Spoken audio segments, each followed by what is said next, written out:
I think you should have a mustache. I want you to have a mustache. Will you have a mustache?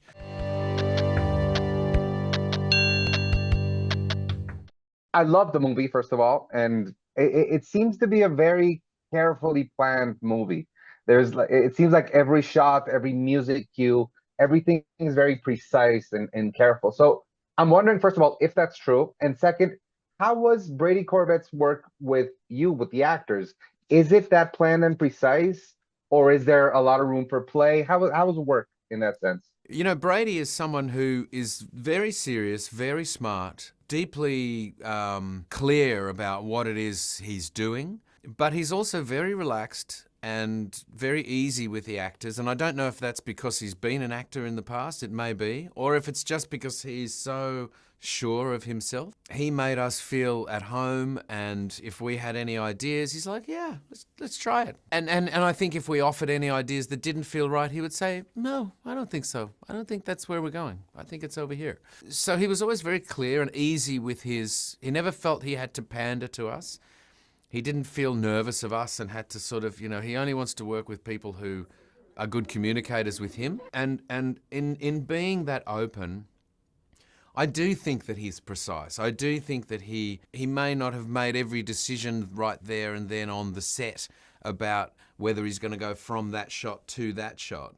But I think when he's in the editing room, he knows absolutely that he's got to go from that shot to that shot. And I'm sure he has a lot of the movie in his head, while he's making it and before he makes it. He's a great balance between being genuinely clear and being genuinely open. You mentioned his past as an actor, and that makes him, or that probably makes him a better director. We have tons of examples of actors who have become great filmmakers.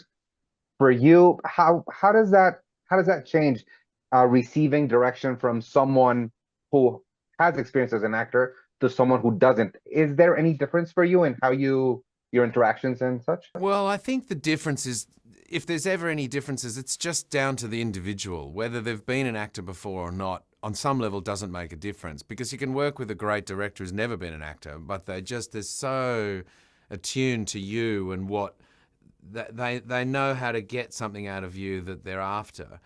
And then you can work with a director who's been an actor before and they say all the wrong things. So, I mean, it just comes down to the individual, I think, to be honest. I think one of the things that I notice sometimes, and probably more often than not, is that some directors can be a bit nervous about actors and not kind of know how to handle them and think that they've got to handle them, think that they've got to say something in order to inspire you. Brady was so confident around us. And if he didn't need to say anything, he wouldn't. That's what I just loved about him. We'd go to do another one and do another take, and I'd say, have you got any notes? And he'd go, no, let's just go again. So it just gave you the freedom to go, okay, great, I'll just try something different this time. You can tell it's directed with a lot of confidence. I think that's part of what makes it so good and interesting to watch. Do you remember the first decision you made for the role when you first accepted? Well, the voice is always one of the early things I've got to pin down, or it's the thing I'm drawn to usually in my head in the building of a character. Not that I had to build anything in this character, to be honest, because it was all there. But I feel like until I get the voice landed, or at least in the arena of where I think it could or should be, I can't really go on to other stuff. Other stuff just starts to feel a bit hypothetical or whatever. If I start to sort of find the voice, it's like, is it down here? Is he kind of up here somewhere? I just kind of start to play with where I think that psychology and that mentality and that personality lives vocally. And once I kind of get in that arena of where I think it should live, if it's down here somewhere, then I work on that, and then the other stuff, kind of like the physical stuff, sort of starts to come to play as well. I remember then Gemma, our makeup artist, I had an early conversation with her and she said, I think you should have a mustache. I want you to have a mustache. Will you have a mustache? And I went, yeah, I'll have a mustache. Good idea. I hadn't even thought about my facial hair or anything yet. I said, but yep, you're absolutely right. I'll have a mustache.